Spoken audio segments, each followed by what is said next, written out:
Mike Harris, Goals Director of Public Policy, back again for another legislative update. We're back at it, working on this series in order to fill you in on what's going on up at the Massachusetts State House and to outline a bill, or in this case, bills, that you should know about. I'll also tell you how to get in touch with your legislator and what you can do to get involved. All right. Sorry, I have a little cold, everyone. As of today, December 9th, 2021, the Massachusetts State House is the only capitol on the continent that is still closed to the public. Going on 620 days, give or take a few. However, there is some light at the end of the tunnel. On Monday, December 13th, legislators and staff will be required to be available and able to work in person at the State House. While not a full reopening, the House COVID Working Group anticipates that a likely limited and restricted public reopening will take place sometime in winter 2022. While this is encouraging, it's still a bit vague, and I suppose we will see what happens. Hopefully you'll see us testifying in person on the Hill soon. You never know.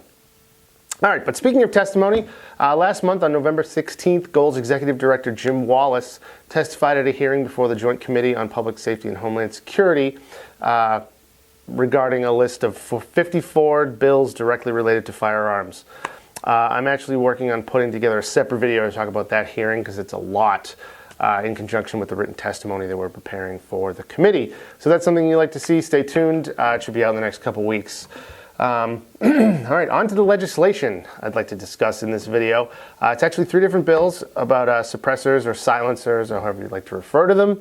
You know, those magical devices that James Bond screws to the end of his Walther PPK in order to sneak around Russian military bases and silently take out the bad guys without anyone hearing, which just goes to show you that legislation should be drafted based on reality and not the movies. Because as it turns out, suppressors or silencers don't actually work that way.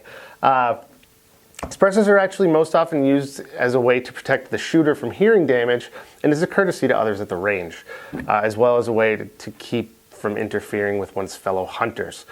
Currently in Massachusetts, the only muzzle devices that are legal on semi-automatic magazine-fed centerfire rifles and pistols are compensators or muzzle brakes, which are incredibly loud, especially indoors. According to the American Suppressor Association, or the ASA, and OSHA, any sound above 140 decibels can cause instant hearing damage that can be long-lasting and severe. The average gunshot's between 165 and 170 decibels, and the average rifle with a muzzle brake is between 180 and 185. The average suppressed gunshot is still around 135 decibels, which is under OSHA's hearing safe threshold, still nowhere near silent in the realm of a James Bond or John Wick movie. In contrast, a jackhammer is 110 decibels, and a rock concert is 105. Suppressed gunshots still sound like gunshots. They're still loud and distinct. They just won't permanently damage the hearing of the shooter or those around them. In fact, Massachusetts is one of only 8 states that outlaws the ownership and use of suppressors by private citizens. This means if you are forced to use your firearm without hearing protection even once, for example in a self-defense or home defense situation, you are in danger of permanently damaging your hearing and the hearing of those around you. Suppressors are legal items to own in most of the United States, even though they're NFA items requiring a $200 tax stamp and a registration.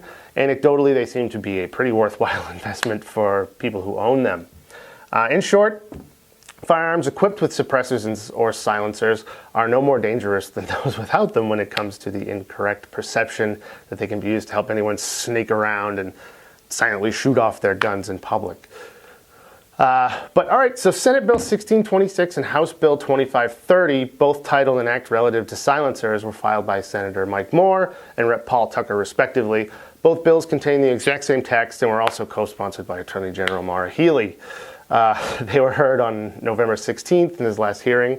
They were filed in response to the recent matter of items being sold on the internet as fuel filters or solvent filters that could be turned into suppressors at someone's home.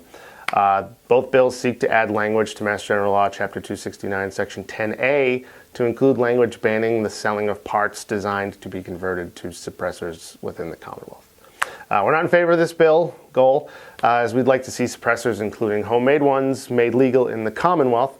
However, even though we do not feel that suppressors should be NFA items, they are.